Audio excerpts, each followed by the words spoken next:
ಚುನಾವಣೆ ದಿನಾಂಕ ಮತ್ತು ರಿಸಲ್ಟ್ ದಿನಾಂಕ ಕೂಡ ನಿಗದಿಯಾಗಿದೆ. ಈ ನಿಟ್ಟಿನಲ್ಲಿ ಏನು ನಮ್ಮ ಚಿಕ್ಕಬಳ್ಳಾಪುರ ಜಿಲ್ಲೆ, ಕೋಲಾರ ಜಿಲ್ಲೆ ಭಾಗದಲ್ಲಿ ಏನು ನಾವೆಲ್ಲ ಇವತ್ತು ತುಂಬ ಯುವಕರಿಗೆ ಪ್ರೋತ್ಸಾಹ ಕೊಟ್ಟು ನಮ್ಮ ಪಕ್ಷದಲ್ಲಿ ಸ್ಥಾನಮಾನ ಕೊಟ್ಟು ಇವತ್ತು ಪಕ್ಷ ದೊಡ್ಡ ಮಟ್ಟಿಗೆ ಬೆಳೆಸ್ತಕ್ಕಂಥ ಅವಕಾಶ ಕೊಟ್ಟಿದೆ. ಈಗೇನು ನಾವೆಲ್ಲ ಮತ್ತೊಮ್ಮೆ ಮೋದಿ ಅಂತಕ್ಕಂಥದ್ದು ಏನು ಅಭಿಯಾನ ಈಗಾಗಲೇ ಶುರು ಮಾಡಿ ಒಂದು ತಿಂಗಳಾಗಿದೆ. ಗೋಡೆ ಬರಹ ಆಯಿತು, ಗ್ರಾಮ ಚಲೋ ಕಾರ್ಯಕ್ರಮ ಆಯಿತು. ನಮ್ಮ ರಾಜ್ಯದಲ್ಲಿ, ದೇಶದಲ್ಲಿ ಮೋದಿಯವರು ಕೊಡ್ತಕ್ಕಂಥ 10 ವರ್ಷ ಕೊಡುಗೆಯನ್ನು ನಾವೆಲ್ಲ ಮತದಾರರಿಗೆ ಮನೆ ಮನೆಗೆ ತಲುಪ್ತಕ್ಕಂಥ ಕೆಲಸವನ್ನು ಆಗಲೇ ಹಮ್ಮಿಕೊಂಡಿದ್ದೀವಿ. ಅಖಂಡ ಭಾರತದಲ್ಲಿ ಮತ್ತೊಮ್ಮೆ ಮೋದಿ ಆಗ್ತಕ್ಕಂಥದ್ದು ನಿಶ್ಚಿತ ಆಗಿದೆ.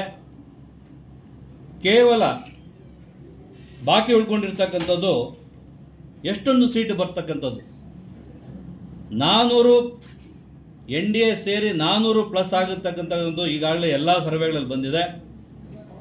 ಕೋಲಾರ ಚಿಕ್ಕಬಳ್ಳಾಪುರದಲ್ಲಿ ಏನು BJP ಕಡಿಮೆ ಇತ್ತು ಅಂತ ಹೇಳ್ತಕ್ಕಂಥದ್ದು ಉತ್ತರ ಕೊಡ್ತಕ್ಕಂಥದ್ದು ದಿನ ಹತ್ರ ಬಂದಿದೆ. ಈ ಬಾರಿ ಕೋಲಾರ ಹಾಗೂ ಚಿಕ್ಕಬಳ್ಳಾಪುರದಲ್ಲಿ ಕೂಡ ದೊಡ್ಡ ಮಟ್ಟಕ್ಕೆ BJPನ ಬೆಂಬಲಿಸಿ ನಮ್ಮ ಎಲ್ಲ ಮತದಾರರು ತೀರ್ಮಾನ ಮಾಡಿ ಈಗಾಗಲೇ ಮೋದಿನ ಮತ್ತೊಮ್ಮೆ ಮಾಡಬೇಕಂತಕ್ಕಂಥದ್ದು ನಿಶ್ಚಯ ಮಾಡಿದ್ದಾರೆ. ಈ ನಿಟ್ಟಿನಲ್ಲಿ ಇವತ್ತು ನಮ್ಮ ಚಿಕ್ಕಬಳ್ಳಾಪುರ ಜಿಲ್ಲೆಯ OBC ಒಂದು ಕಾರ್ಯಕ್ರಮವನ್ನು ನಮ್ಮ ಕಚೇರಿಯಲ್ಲಿ ಹಮ್ಮಿಕೊಂಡಿದ್ದಾರೆ. ರಾಜ್ಯದ OBC ಅಧ್ಯಕ್ಷರಾದ ರಘು ಕೌಟಲ್ಯ ಅವರು, ನಮ್ಮ ಜಿಲ್ಲಾ ಅಧ್ಯಕ್ಷರು, OBC ಅಧ್ಯಕ್ಷರು, ಮೋರ್ಚಾದ ಎಲ್ಲ ಪದಾಧಿಕಾರಿಗಳು ಬಂದಿದ್ದಾರೆ. ಈ ಕಾರ್ಯಕ್ರಮನ ತಮಗೆಲ್ಲ ಗೊತ್ತಿದೆ. ಈ ಚಿಕ್ಕಬಳ್ಳಾಪುರ ಜಿಲ್ಲೆಯಲ್ಲಿ ಶಿಡ್ಲಘಟ್ಟ ಏನು ನಾವೇನು ಇದೆ ಲಾಸ್ಟ್ ಟೈಮು ಎಲೆಕ್ಷನ್ಗೆ ಕಂಟೆಸ್ಟ್ ಮಾಡಿದ್ದೆ ನಾನು. ನಮ್ಮ ಕಚೇರಿಯನ್ನು ಯಾಕೆ ಇವತ್ತು ಆಯ್ಕೆ ಮಾಡ್ಕೊಂಡಿದ್ದಾರೆ ಅಂತ ಹೇಳಿದ್ರೆ, ತಮಗೆಲ್ಲ ಗೊತ್ತಿದೆ ಶಿಡ್ಲಘಟ್ಟದಲ್ಲಿ ಏನು 2 ಬಾರಿ 3 ಬಾರಿ BJPಯಲ್ಲಿ ಟಿಕೆಟ್ ಕೊಟ್ಟಿರ್ತಕ್ಕಂಥವ್ರು ವಾಪಸ್ಸು ಶಿಡ್ಲಘಟ್ಟ ಕಡೆ ಬಂದಿಲ್ಲ ಅಂತಕ್ಕಂಥ ಆಪಾದನೆ ಇತ್ತು. ನಾನು ಬರೋಕ್ಕಿಂತ ಮುಂಚೆ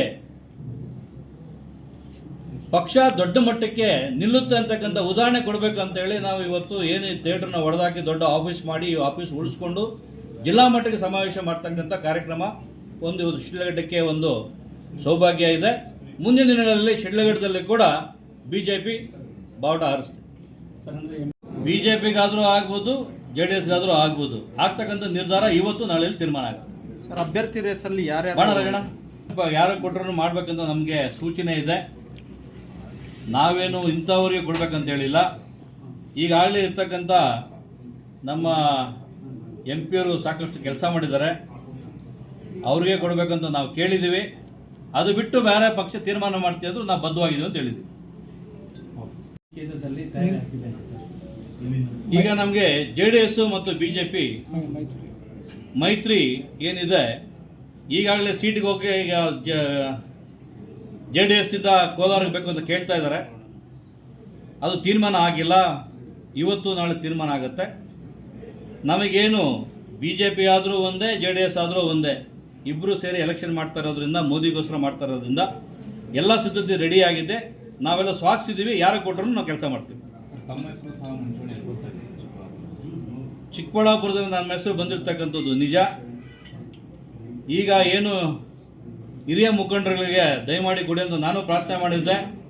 ಪಕ್ಷದಲ್ಲಿ ಮಾಡ್ತಕ್ಕಂಥ ಏನೇ ತೀರ್ಮಾನಕ್ಕೆ ನಾನು ಬದ್ಧ ಅಂತ ಹೇಳಿದ್ದೀನಿ. ನಮಗೆ ಟಿಕೆಟ್ ಕೊಟ್ಟರೆ ನಿಲ್ಲೋದಕ್ಕೂ ನಾನು ರೆಡಿ ಇದ್ದೀನಿ. ತೀರ್ಮಾನಕ್ಕಾಗಿ ಕಾಯ್ತಾ ಇದ್ದೀನಿ.